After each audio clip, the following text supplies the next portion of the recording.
이사야서 49장 6절 7절 함께 봉독하겠습니다.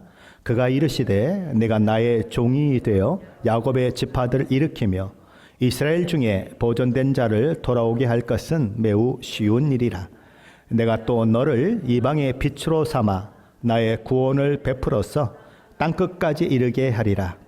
이스라엘의 구속자, 이스라엘의 거룩한 이이신 여호와께서 사람에게 멸시를 당하는 자, 백성에게 미움을 받는 자, 관원들에게 종이 된 자에게 이같이 이르시되 왕들이 보고 일어서며 고관들이 경배하리니 이는 이스라엘의 거룩하신 이 신실하신 여호와 그가 너를 택하였음이니라. 아멘.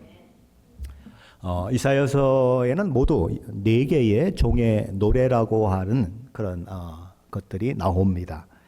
42장에서 한번 나왔고 오늘 여기 본문에서 두 번째가 나옵니다. 그리고 세 번째, 네 번째 종의 노래는 50장에서 세 번째가 나오고 52장 후반부부터 53장까지 거기에서 마지막 네 번째 종의 노래가 등장하고 있습니다. 우리가 지금까지 이사야서를 살펴보았는데 이사야서는 크게 두 부분으로 나누어집니다. 1장부터 39장까지 그리고 40장부터 66장까지 나누어집니다. 희한하게도 구약이 39권이고 신약이 27권, 그래서 66권인데 이 이사야서도 39권 앞에 부분이 39장으로 나누어지고 뒤에 부분이 27장으로 나누어져서 66장입니다. 재밌죠? 그러니까 내용이 많이 다른 것입니다.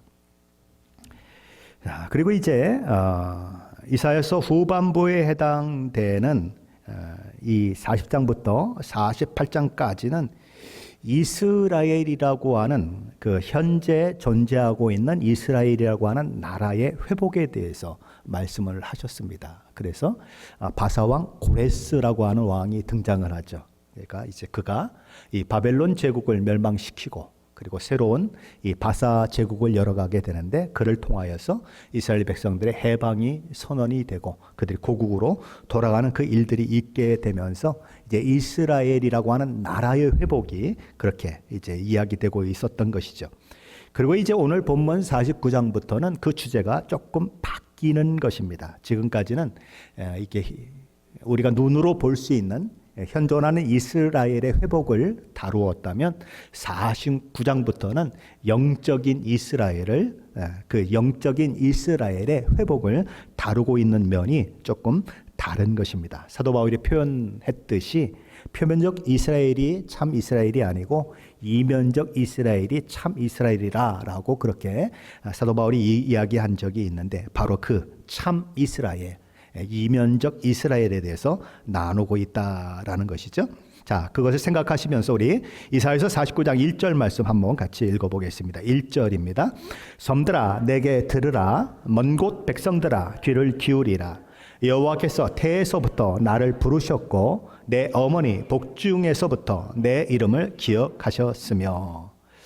이스라엘 나라는 이제 이게 육지에 들어가 있는 나라가 아닙니까? 그렇죠? 그리고 그 옆에 이제 블레셋이라고 하는 지금의 이제 팔레스타인 계통의 이제 그런 사람들이 살고 있고 그리고 그 너머에 이제 지중해가 있고 이런 상황인데 이 섬이라고 하는 것은 어떻게 됩니까? 섬으로 가려면 자기가 살고 있는 그 땅 끝까지 가가지고 그렇죠? 바다를 또 지나서 섬이 나타나는 거죠. 그러니까 섬이라고 하는 것은 아주 먼 곳을 가리키는 것입니다. 그 시대에는 땅 끝을 가리키는 그런 표현인 것입니다. 그러므로 섬들아 내게 들으라 그리고 먼 곳 백성들아 귀를 기울이라라고 하는 말은 사실은 같은 말이 반복되고 있는 것입니다. 그러니까 뭔가를 강조하기 위해서 먼 곳에 있는 그렇죠 먼 나라에 있는 백성 땅 끝에 있는 백성들이 귀를 기울여 들어야 한다는 사실을 강조하기 위해서 이렇게 비슷한 말이 반복적으로 반복되고 있다라는 것입니다. 자, 그런데 이사야서 49장 말씀에는 1인칭 대명사인 나라고 하는 표현이 나옵니다. 그리고 뒤에 가면 이스라엘이라고 하는 표현도 나오고 종이라는 표현도 나옵니다. 자, 우리가 지금 살펴보고 있는 것은 이사야 선지자가 기록한 이사야서가 아닙니까? 그렇죠? 그러면 나라고 하면 누구냐 하는 거예요, 이게. 이사야 선지자가 기록했으니까 나 그러면 누구예요? 이사야 선지자가 아닐까? 이런 생각을 하는 것입니다. 그러면 이사야 선지자가 아니라면 누구냐? 그러면 이스라엘을 말하는 걸까? 아니면 또 종이라고 불리우는 또 다른 어떤 사람을 이야기하는 것일까? 이런 것들 때문에 사실은 읽으면서 조금 혼돈이 오는 그런 말씀이기도 한 것입니다. 그런데 여기 보면 내게 들으라 라고 하는 명령이 나오는 것이죠. 그렇죠? 내게 섬들아 내게 들으라 라고 하는 명령이 나온다는 것입니다. 내게 들으라 라고 선포할 수 있는 그런 고난, 또 그런 지위에 있는 분은 오직 하나님 한 분뿐이십니다. 그렇죠? 오직 하나님 한 분만 그렇게 말씀하실 수 있다라는 것입니다. 그런데 그럼 누구냐는 거예요. 근데 중간에 보면 여호와 하나님이라고 하는 이름이 그냥 구체적으로 거론이 되고 있다라는 것이죠. 그러면 여호와 하나님은 아니다. 그렇죠? 왜요? 나라고 하는 것과 여호와 하나님이라고 하는 것이 이렇게 같이 중복될 수가 없으니까, 그렇죠? 그러니까 여호와라고 하는 이름이 있는 걸로 봐서는 나라고 하는 존재는 여호와 하나님과 어떤 같은 지위, 같은 어떤 그런 좀 능력을 가지고 계신 신적인 존재인데 여호와 하나님은 아니다. 이렇게 되는 것이죠. 그러면 하나님이 나의 종이라고 부르시는 분이 누구냐 하는 거예요. 결국은 성자 하나님밖에는 없는 것이죠. 그렇죠? 하나님의 지위, 그렇죠? 그런 능력을 가지고 계시고 여호와 하나님이 아니시라면 여호와 하나님이 나의 종이라고 부르시는 분은 성자 하나님밖에 없다. 이 땅에 성육신하신 우리 주 예수 그리스도밖에 없다라는 것입니다. 그래서 여기서 내게 들으라 했을 때 이 나는 누군가? 성자 하나님, 그분이 말씀하시는 것으로 그렇게 봐야 한다라는 것입니다. 자, 그러면 여호와의 종으로 불리우는 우리 주님은 어떤 분으로 얘기되고 있습니까? 여기 첫째로 보면 그분은 어머니의 태에서부터 여호와 하나님께 부르심을 받은 자로 표현이 되고 있습니다. 둘째로 그분은 그 이름이 어머니의 복중에서부터 여호와 하나님께 기억된 분이다라고 그렇게 기록이 되고 있습니다. 그러니까 우리 주님이 이 어머니, 그러니까 마리아의 어머니 태 속에 그렇죠? 있을 때부터, 그 전부터 그렇죠? 하나님은 예수 그리스도를 이 땅 가운데 보내시기로 작정하시고 계획하시고 때가 되면 그분을 이 땅에 보내셨다라는 것이죠. 우리 주님에 대한 그런 예언의 기록이 처음 나오는 것은 창세기 3장 15절 말씀입니다. 이 원시복음이라고 그러죠. 창세기 3장 15절에는 이렇게 말씀이 되어 있죠. 내가 너로 여자와 원수가 되게 하고 내 후손도 여자의 후손과 원수가 되게 하리니 여자의 후손은 내 머리를 상하게 할 것이요 너는 그의 발꿈치를 상하게 할 것이니라. 여기 너는 뱀으로 상징되는 사탄을 말하는 것입니다. 그리고 여자의 후손은 우리 주 예수 그리스도를 가리키는 것입니다. 왜 그렇게 생각이 됩니까?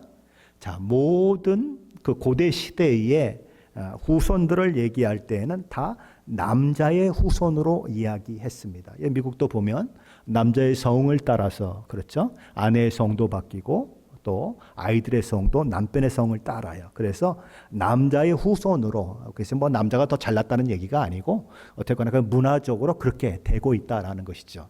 그럼 모든 사람이 남자의 후손으로 호칭이 되는데 그럼 여자의 후손으로 호칭이 되는 사람이 있느냐 하는 것입니다. 그렇죠? 여자의 후손으로 호칭이 되는 사람은 딱 한 분밖에 없죠. 남자를 알지 못하는 상태에서 동정녀 마리아에게서 나신 분, 그분 한 분밖에는 여자의 후손이라고 불릴 분이 없는 것입니다. 그래서 여기 이 후손과 여자의 후손이 언급되고 있을 때 이 여자의 후손은 바로 예수 그리스도를 가리키는 것으로 그렇게 보는 것입니다. 그런데 그 여자의 후손으로 오신 예수 그리스도는 뱀으로 상징되는 사탄의 머리를 상하게 한다라는 것이죠. 뱀이 머리가 상하면 어떻게 되죠? 독사도 머리가 상하면 독을 품어낼 수가 없습니다. 그리고 뱀들이 이것저것 집어 삼키고 그러는데 삼킬 수도 없습니다. 그리고 머리가 상한다고 하는 것은 죽음을 상징하는 것이기 때문에 사탄의 모든 권세, 사탄의 모든 것들이 다 파여진다라는 그런 것들을 가리키는 것입니다. 반면에 사탄은 어떻게 합니까? 예수님의 발꿈치를 문다 그러는 것입니다. 여러분 혹시 뒤에서 뭐가 발꿈치를 딱 물면 어떻게 되죠? 아야! 그러고 이게 발이 들립니다. 맞아요? 이거 뭐야 하고 그냥 발꿈치 아무 상관없이 그냥 뒤돌아보는 사람이 있습니까? 예, 콱 물면 이거 뭐야 이러고 이게 들리게 됩니다. 그러니까 십자가에 들리는 것을 가리키는 것입니다. 자, 그렇게 사탄은 예수님을 십자가에 못 박아서 발이 들리게 만들겠지만 예수님은 그 일을 통해서 여자의 이 후손인 예수님은 이 사탄의 머리를 완전히 박살내서 사탄의 모든 권세를 파하신다. 그것이 이 원시복음으로 그렇게 나타나는 창세기 3장 15절의 말씀인 것입니다.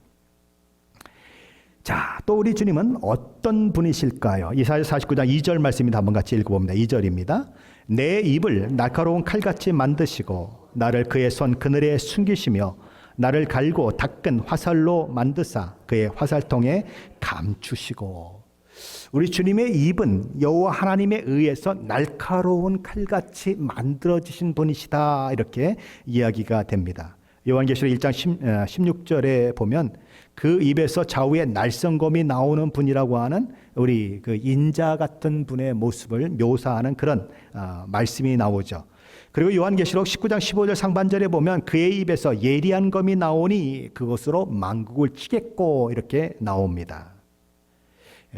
계시록에 나오는 우리 주님의 모습을 그냥 있는 그대로 그림을 그린다면 굉장히 참 엄청날 거예요. 그렇죠?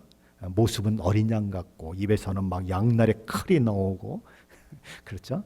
완전히 진짜 도깨비 저리 가라 하는 그런 모습이 나올 텐데, 이 상징적인 것이죠. 자, 이 예리한 검이라고 하는 건 무엇인가? 우리 주님의 입술을 통하여 선포되는 하나님의 말씀을 가리키는 것입니다.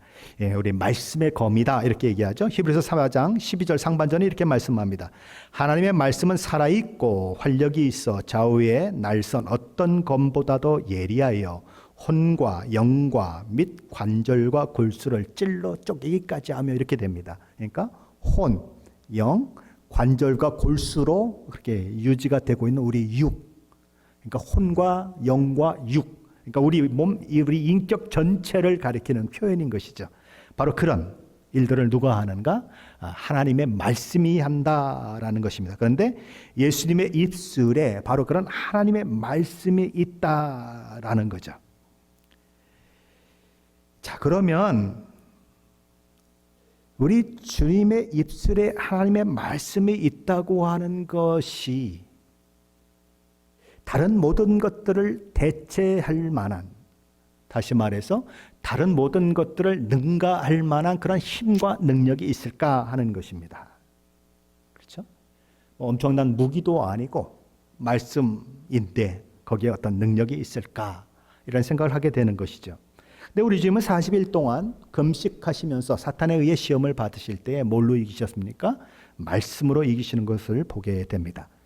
종에게 주어진 무기는 전쟁 무기가 아니라 말씀이라는 무기입니다. 그런데 그 무기가 정말 힘을 발휘할 수 있는가? 그 말씀만 가지고 있다고 하면 우리 주님이 힘이 없는 연약한 분으로 묘사가 되고 있는 건 아닌가, 그런 생각을 가질 수 있지만 사실은 그렇지 않다라는 것이죠. 왜 그렇습니까? 하나님도 세상을 창조하실 때 말씀으로 세상을 창조하십니다. 그러니까 말씀이 창조의 능력이 있는 것입니다. 그렇죠? 그리고 말씀으로 우리 주님은 모든 것을 있게 만드시고 하늘의 별과 달과 이런 것들도 말씀 한마디로 불러내시는 그런 분으로 묘사되고 있지 않습니까?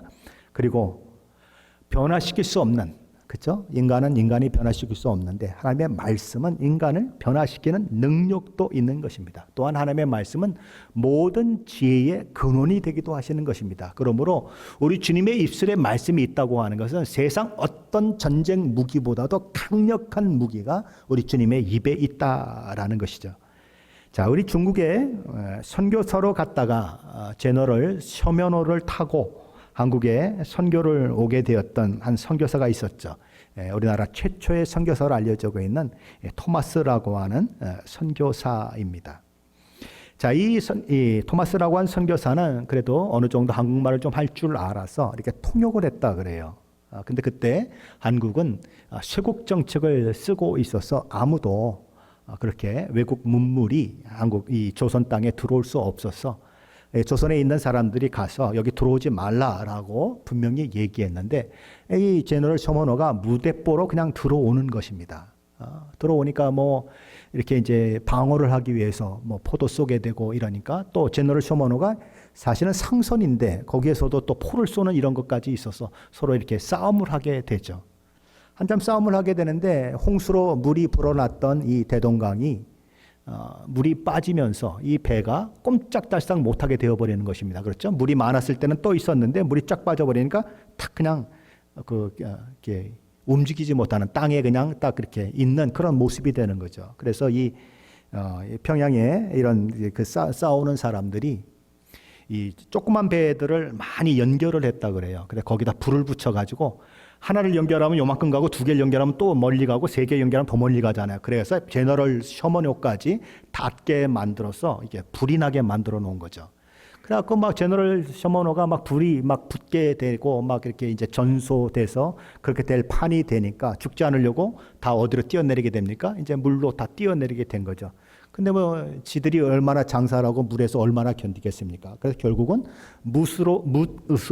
육지로 올라올 수밖에 없었는데 막 헤엄치면서 올라오는 것들을 하나하나 막 잡아 죽이는 그런 일들을 하게 되는 거죠. 근데 그때 이제 토마스 선교사도 자기 가슴에 한 4권 정도의 성경책을 이제 품고 이제 육지로 올라오게 되는 것이죠. 그런데 그는 올라와서 이 박충곤이라고 하는 사람에 의해서 목이 잘려 죽임을 당하게 됩니다.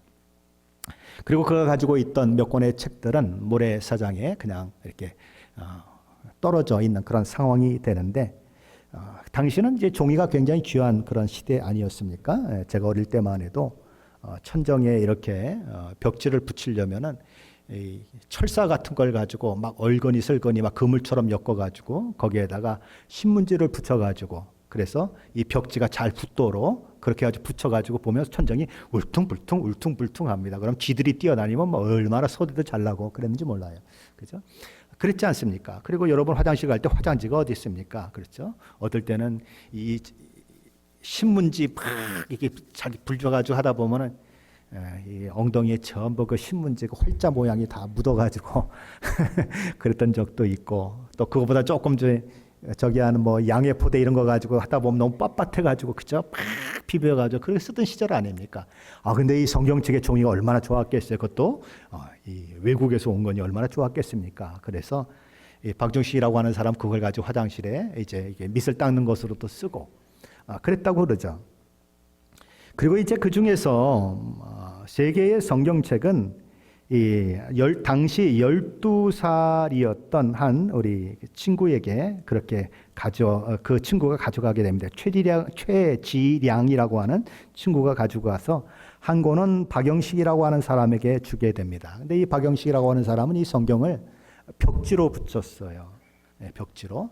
왜냐하면 뭐 그때 이제 종이가 귀하니까 벽지로 그냥 여기저기 다 붙여 놓으니까 눈을 뜨면 벽지가 보이고 들어오면 벽지가 보이고 그러다가 그냥 무슨 내용이 있나 하고 읽다가 예수님 믿는 사람이 되어버렸어요. 그래서 이 박영식이라고 하는 사람이 널다리골 교회라고 하는 것을 개척하게 됩니다.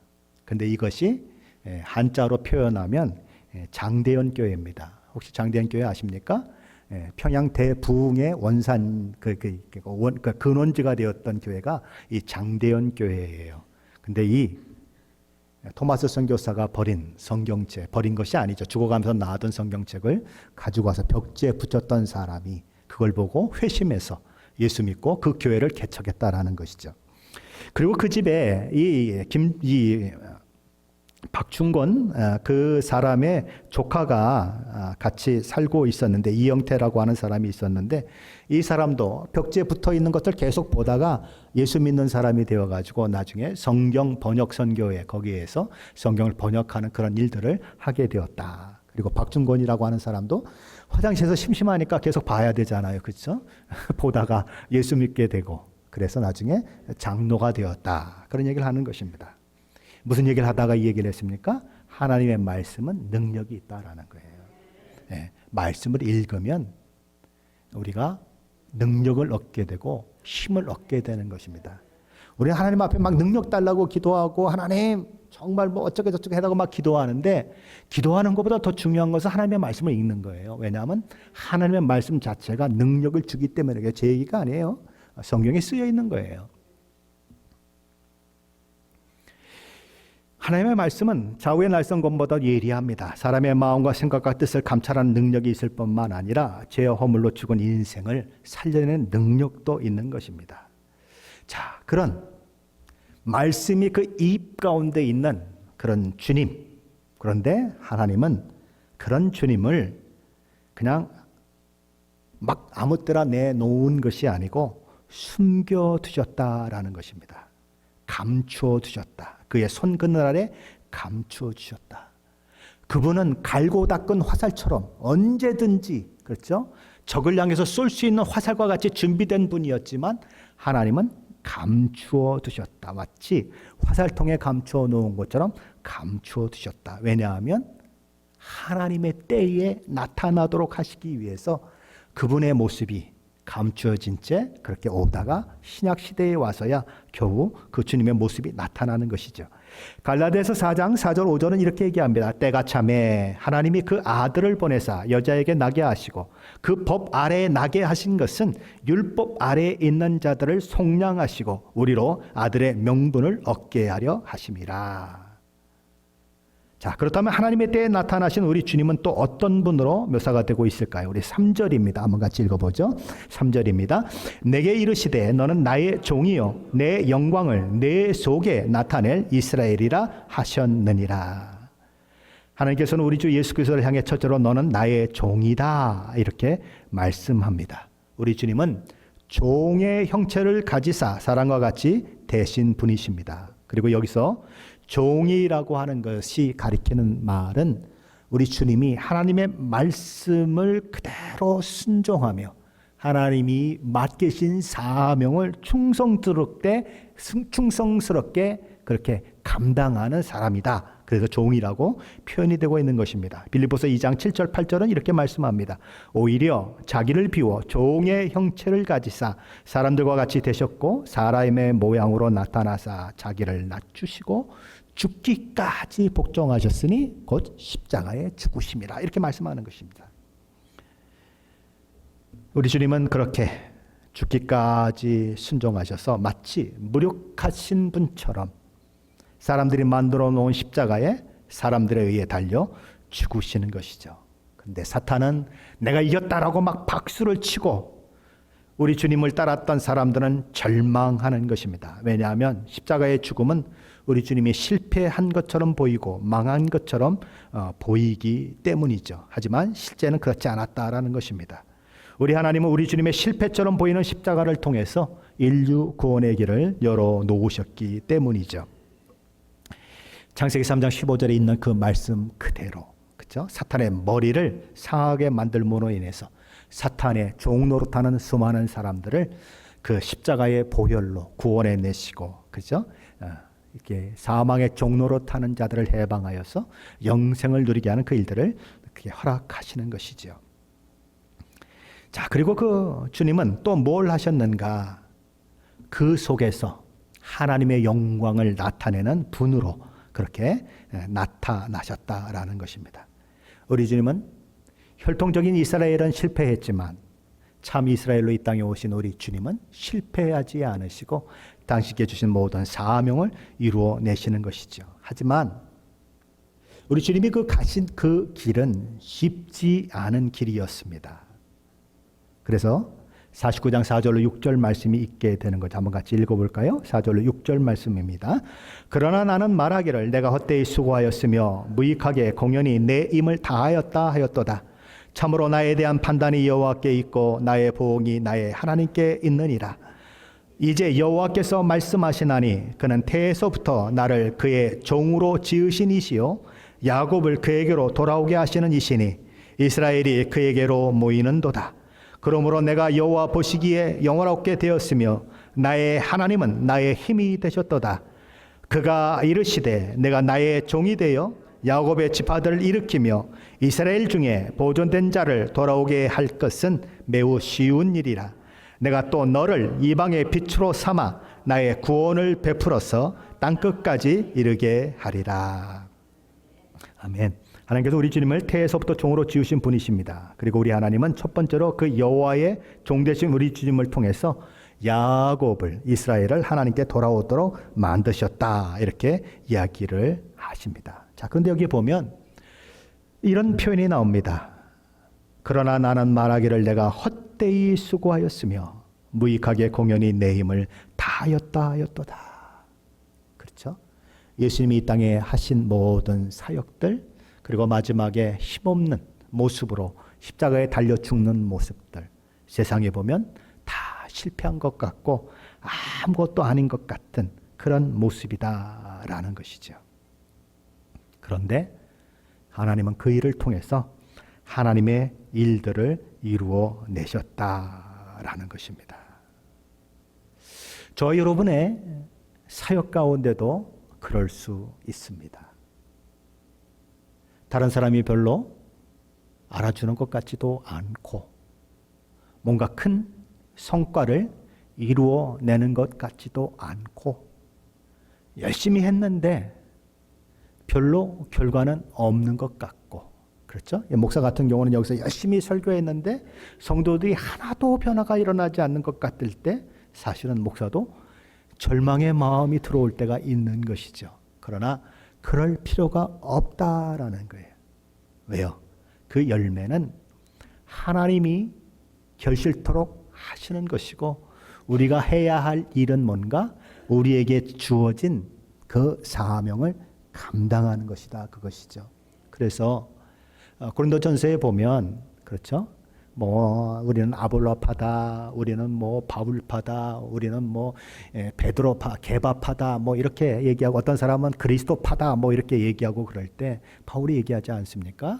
야, 게바는 누구고, 또 뭐 바나바는 누구고, 또 바울은 누구냐, 그렇죠? 그런 얘기를 하잖아요. 나는 씨를 뿌렸고, 그렇죠? 아볼로는 물을 주었고, 자라게 하신 분은 하나님이시다.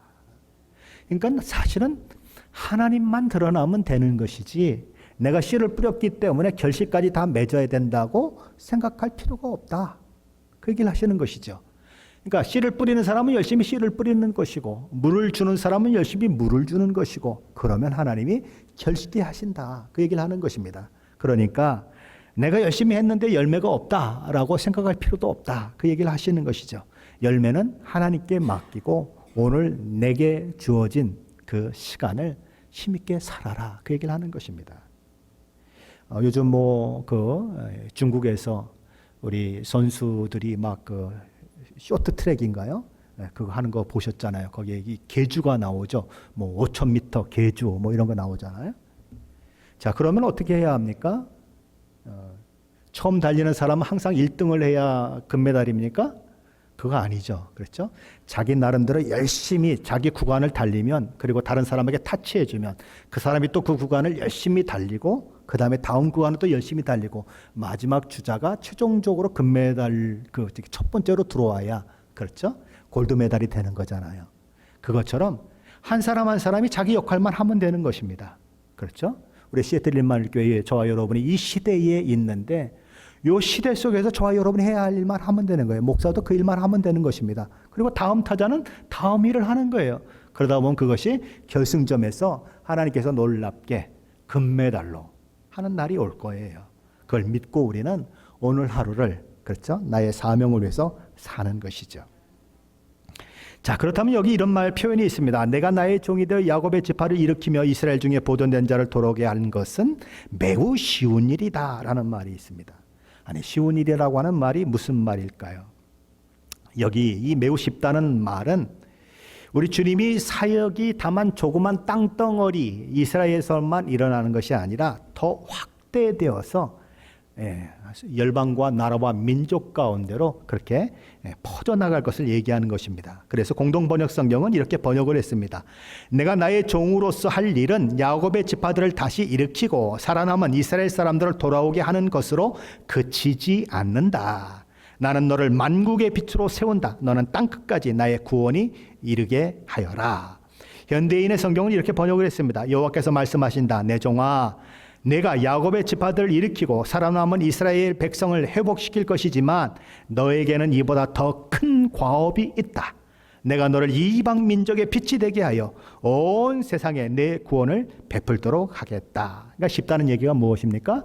그것보다 더 큰 과업이 너에게 있다. 그것을 이야기한다라는 것입니다. 이스라엘의 구원뿐만 아니라 열방과 나라와 민족과 백성들 가운데 이 이방인의 비추이는 빛, 그 역할을 하는 것이 바로 우리 주님이 하시는 역할이다. 그렇게 말씀하는 것입니다. 어둠에 갇혀 있는 이방인들을 구원해내는 그 일이 우리 주님의 십자가 그 사건을 통하여서 이루어지게 될 것이다. 그렇게 말씀하는 것입니다. 우리 주님의 사역은 실패한 것처럼 보였습니다. 그리고 우리 주님의 고백에서 나오는 것, 종의 고백에서 나오는 것처럼, 그렇죠? 나는 말하기를 내가 헛되이 수고하였으며 무익하게 공연히 내 힘을 다하였도다 라고 생각할 만큼 그런 상황이었지만 그렇지 않다라는 것이죠. 오히려 우리 주님의 사역을 통하여서 이스라엘뿐만 아니라 온 나라와 열방과 민족 가운데 정말 구원의 복음이 전달되는 그 일이 있게 되었다라는 것입니다. 그것은 저와 여러분에게도 마찬가지예요. 저와 여러분에게도 마찬가지로 적용이 돼야 하는 것입니다. 우리 주님 요한복음 20장 21절에서 제자들에게 그리고 오늘 그 말씀을 읽고 있는 저와 여러분에게 이렇게 말씀하셨습니다. 예수께서 또 이르시되 너희에게 평강이 있을지어다. 아버지께서 나를 보내신 것 같이 나도 너희를 보내노라. 우리 주님은 하늘의 선교사로 이 땅에 오셨습니다. 하나님이 나를 너희에게 보내신 것처럼 나도 너희를 세상으로 보낸다라고 우리 주님은 말씀하신 것입니다. 그러므로 우리는 주님의 보내심을 받은 자들로서 우리의 눈은 언제나 땅끝을 향해야 하는 것입니다. 땅끝은 저기 어떻게 선교사로 가는 것도 땅끝이지만 예수 복음을 듣지 않는 내 곁에 있는 식구들, 그리고 내 곁에 있는 친구들, 내 곁에 있는 친지들, 아니면 직장 동료들 다 땅끝입니다. 그렇죠? 복음이 없는 것이 땅끝이니까 그들에게 우리는 가야 하는 것입니다. 그래서 예수님이 선교사로서 이 땅에 오신 것처럼 우리도 이 땅에서 선교적 삶을 살아야 하는 것입니다. 예수님이 빛으로 이방을 비추셨습니다. 그런데 우리도 그래야 하는 것이죠. 누가 그랬습니까? 사도 바울이 그랬지 않습니까? 사울이라고 하는 이름을 가지고 다메섹 도상을 갈 때에 그렇죠. 예수 그리스도를 만나고 예수 그리스도께서 뭐라고 말씀하십니까? 내가 너를 이방인의 빛으로 삼겠다. 그렇게 말씀하시잖아요. 그러니까 우리 주님이 이방인의 빛이 되신 것처럼 우리 신자들도 이방인의 빛이 되어야 하는 것입니다. 그런데 그 사명의 길은 때로 우리 주님이 사명을 담당하셨을 때에 그렇게 고백하셨던 것처럼 실패한 것 같고 내가 도대체 뭘 하고 있는 거야?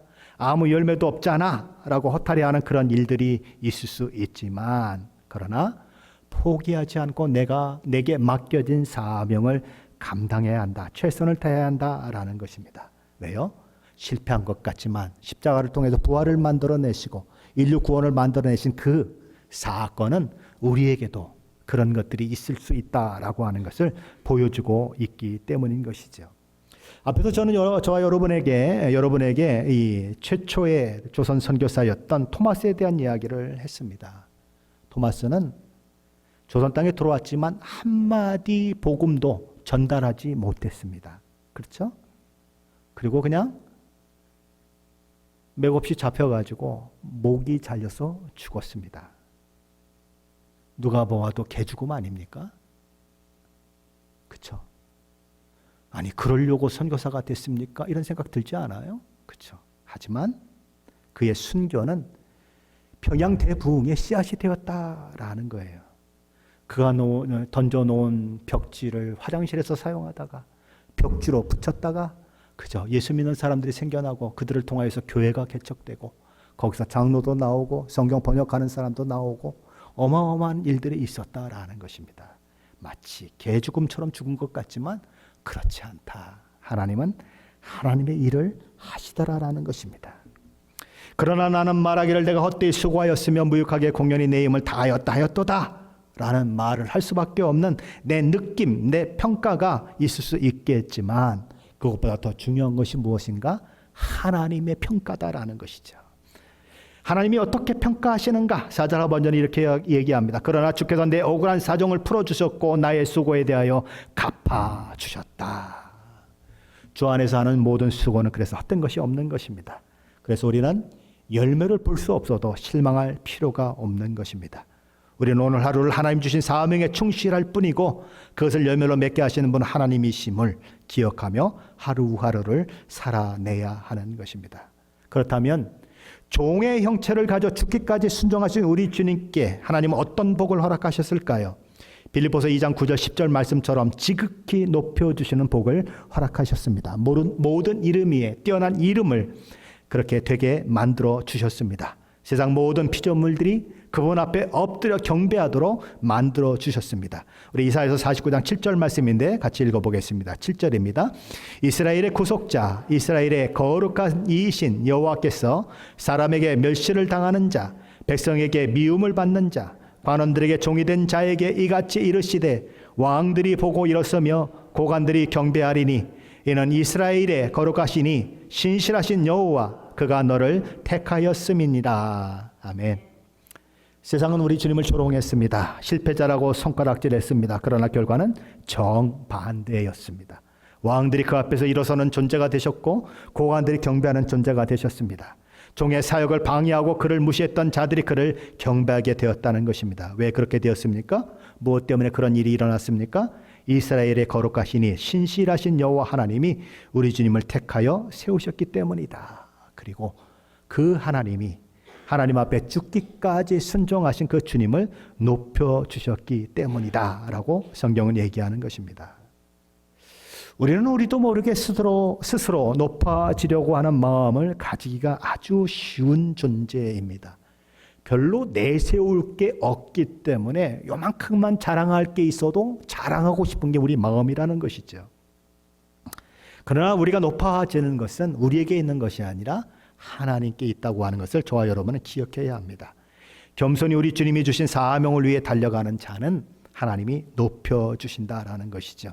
그러게 베드로전서 5장 6절에서 베드로 사도는 이렇게 말씀하셨습니다. 그러므로 하나님의 능하신 손 아래에서 겸손하라. 때가 되면 너희를 높이시리라. 이렇게 말씀하고 있는 거죠. 자, 그러면 우리 주님을 통해서 하나님이 이루신 세 번째 사역은 무엇일까요? 우리 8절로 13절 말씀입니다. 한번 같이 읽어봅니다. 8절로 13절입니다. 여호와께서 이같이 이르시되 은혜의 때에 내가 네게 응답하였고 구원의 날에 내가 너를 도왔도다. 내가 장차 너를 보호하여 너를 백성의 언약으로 삼으며 나라를 일으켜 그들에게 그 황무하였던 땅을 기업으로 상속하게 하리라. 내가 잡혀있는 자에게 이르기를 나오라 하며 흑암에 있는 자에게 나타나라 하리라. 그들이 길에서 먹겠고 모든 헐벗은 산에도 그들의 풀밭이 있을 것인즉 그들이 줄이거나 목마르지 아니할 것이며 더위와 볕이 그들을 상하지 아니하리니 이는 그들을 궁일이 여기시는 이가 그들을 이끌되 샘물 근원으로 인도할 것임이라. 내가 나의 모든 산을 길로 삼고 나의 대도를 도두리니 어떤 사람은 먼 곳에서 어떤 사람은 북쪽과 서쪽에서 어떤 사람은 시님 땅에서 오리라. 하늘이여 노래하라. 땅이여 기뻐하라. 산들이여 즐거이 노래하라.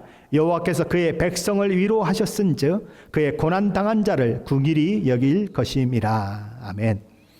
현대인의 성경으로 제가 한번 다시 읽어보겠습니다. 여호와께서 말씀하신다. 내가 은혜의 때에 너에게 응답하고 구원의 날에 너를 도와주겠다. 내가 너를 보호하고 지키며 너를 통해서 백성들과 계약을 맺고 그 땅을 회복하여 황무지가 되었던 그곳을 그들이 다시 소유하도록 할 것이다. 내가 사로잡힌 자들에게서 나오라고 말할 것이며 흑암 가운데 있는 자들에게 자신을 나타내 보이라고 말할 것이다. 그들은 푸른 불밭이나 산 언덕에서 풀을 뜯어먹는 양과 같아서 굶주리거나 목마르지 않을 것이며 따가운 햇볕과 사막의 열풍이 그들을 해하지 못할 것이니 이것은 그들을 불쌍히 여기는 자가 그들을 이끌어내어 샘물 곁으로 인도할 것이기 때문이다. 내가 산들을 가로지르는 대로를 만들 것이며 내 백성이 동서남북 사방에서 몰려올 것이다. 하늘아 기쁨으로 외쳐라. 땅아 즐거워하라. 산들아 노래하라. 여호와께서 자기 백성을 위로하셨으니 고난당하는 자들을 불쌍히 여기실 것이라. 마치 이스라엘 백성들이 출애굽한 것처럼 그리고 광야의 모든 길들 동안에 하나님의 보호와 인도하심, 하나님의 공급하심을 경험하며 가나안 땅에 이르도록 하신 것처럼 하나님은 온 열방과 나라 민족의 사람들을 우리 주님을 통하여서 불러내어 하나님 나라에 들어가겠다라고 선언하고 계신 것입니다. 그런데 12절에 이런 말씀이 있습니다. 어떤 사람들은 먼 곳에서, 어떤 사람은 북쪽과 서쪽에서, 어떤 사람들은 시님 땅에서 오리라. 북쪽과 서쪽 헷갈리는 사람은 아무도 없을 것입니다. 먼 곳도 먼 곳이구나 이렇게 생각하면 되겠죠. 그런데 이 시님 땅이 문제인 것입니다. 과거에 수많은 사람들이 시님 땅을 중국으로 얘기했습니다. 중국. 예. 진나라 때에 그것을 이렇게 히브리어로 가리키면 신이라고 얘기했다 그래서 그래서 신임이 중국 땅이다 이렇게 얘기를 한 사람들이 있습니다. 요즘은 이집트 남쪽에 위치한 아스완을 가리키는 것으로 해석하는 사람들도 있습니다. 하지만 다 추측일 뿐입니다. 그러니까 그냥 우리는 이 이사야 선지자가 사방팔방에서 몰려드는 이방인들을 표시하기 위해서 이렇게 우리가 조금 잘 알아듣지 못하는 모호한 단어, 신임이라고 하는 단어를 사용했구나. 그러니까 우리가 하나님 나라에 가서 하나님을 뵙게 될 때에 우리도 알지 못하는 민족의 사람들을 보게 되겠구나. 그런 민족도 있었어? 그런 종족도 있었어? 생전 듣도 보지 못한 사람들이 와 있는 것을 보게 되겠구나. 여기까지만 이해하시면 되지. 이게 중국이다, 이게 이집트의 어디다라고 얘기할 필요가 없다라는 것입니다. 우리 주님은 누가복음 13장 29절에서 이렇게 말씀하셨습니다. 사람들이 동서남북으로부터 와서 하나님의 나라 잔치에 참여하리라. 그날은 감동의 날이 될 것입니다. 기쁨의 날이 될 것입니다. 그래서 우리 하나님은 하늘이여 노래하라, 땅이여 기뻐하라, 산들이여 즐거이 노래하라 라고 명령하십니다. 왜 하늘이 노래해야 합니까? 왜 땅이 기뻐해야 합니까? 왜 산들이 즐거이 노래해야 합니까? 이유는 여호와 하나님이 그의 백성을 위로하셨기 때문입니다. 여호와 하나님이 고난당하는 자를 긍휼히 여기셨기 때문입니다. 우리 인간의 회복은 피조물에게도 회복을 가져오는 아주 복된 소식인 것입니다. 그래서 로마서에서 보면 8장 19절로 21절 말씀에 보면 피조물에 고대하는 바는 하나님의 아들들이 나타나는 것이다. 그렇게 얘기를 해요. 제가 현대인의 성경을 한번 읽어보겠습니다. 모든 피조물은 하나님께서 그분의 자녀들을 부활시키실 날을 인내와 희망을 가지고 기다리고 있습니다. 그날에는 하나님의 명에 따라 본의 아니게 이 세상을 지배하고 있던 가시와 엉겅퀴, 죄, 죽음, 부패 따위는 모두 다 사라져버리고 우리는 영광스러운 해방을 맞아 하나님의 자녀들이 누리는 즐거움을 나누게 될 것입니다. 무슨 얘기죠? 만물을 다스리라고 지음받은 우리가 회복되면 만물도 회복된다라는 것입니다.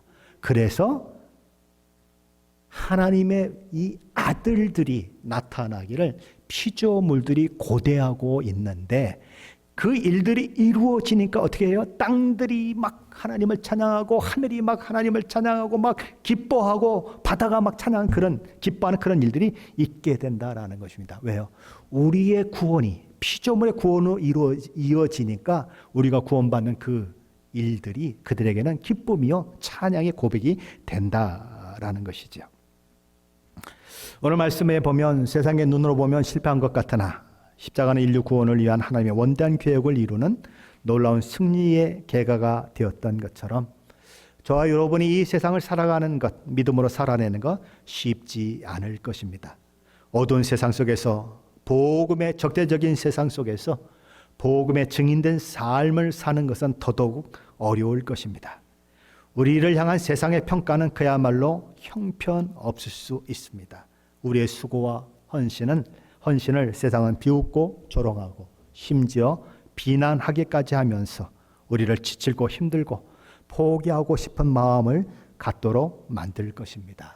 하지만 세상의 평가는 중요하지 않다라는 것입니다. 왜요? 하나님의 평가가 중요하기 때문에 그렇습니다. 피조물된 우리를 위해 이 땅에 오시고 우리를 위해 십자가에 죽으신 창조주 하나님, 성자 하나님을 한번 생각해 보세요. 아니 무슨 창조주가 피조물을 위해서 죽습니까? 아니 무슨 창조주가 그런 바보 같은 짓을 합니까? 낭비 중에 낭비 아닙니까? 아니 그냥 그까짓 것들 다시 만들어내면 되지 뭘 그것들을 위해서 죽습니까? 그렇죠? 그게 하나님이 우리를 위해서 하신 행동인 거예요. 그것이 하나님께서 우리에게 하신 사랑의 그런 모습인 것입니다. 바보 중에 바보가 하는 일을 우리 하나님이 하셨습니다. 찾아 내려오셨어요. 그러나 그 일을 통해서 저와 여러분이 구원받는 일이 일어났던 것처럼 저와 여러분이 이 땅에서 하는 수고가 때로는 낭비처럼 보일 때가 있습니다. 헛된 수고처럼 보일 때가 있습니다. 아니 이 저녁에 여기 나와서 왜 이렇게 앉아 계십니까? 그렇죠? 그 황금 같은 휴일이 있는 주일에 토요일 주일 놀러 가지 왜 예배를 드립니까? 세상 사람들이 보면 다 낭비예요. 그리고 그렇게 그냥 땀 흘려서 벌고 그냥 아파도 가서 벌었던 돈을 왜 교회에 가서 바칩니까? 그렇죠? 세상 사람이 보면 다 낭비예요. 그러나 예수님의 장례를 위해서 자기 옥합을 깼던 여인의 모습이 있지 않습니까? 1년치 장정의 월급에 해당되는 나드 향유를 깼던 한 여인의 헌신이 있는 것입니다. 그것을 가리켜 세상 사람들은 낭비라고 했고 제자들도 그걸 왜 낭비하느냐고 얘기했지만 예수님은 오고 오는 시대의 모든 사람들이 그 여인을 기념할 것이다 라고 말씀하셨고 그 여인의 헌신은 성경책에 기록되어서 오늘 우리에게까지 전달되고 있는 거예요. 주님께 드린 헌신은 낭비가 아니에요. 주님을 기쁘시게 하기 위해서 주님을 더 사랑하기 위해서 했던 우리 헌신들은 결코 낭비가 아닌 것입니다. 그러므로 세상이 주는 세상이 하는 평가 그들이 하는 말에 기울이지 마시고 하나님 앞에 우리 주님이 죽기까지 순종하신 것처럼 믿음으로 살고 믿음으로 사명을 감당해서 하나님의 놀라운 일에 쓰임받고 우리를 통하여 복음의 역사가 일어나고 하나님의 나라가 확장되는 일이 이루어지는 그 일에 저와 여러분이 쓰임받으시기를 예수 그리스도 이름으로 간절히 축원합니다.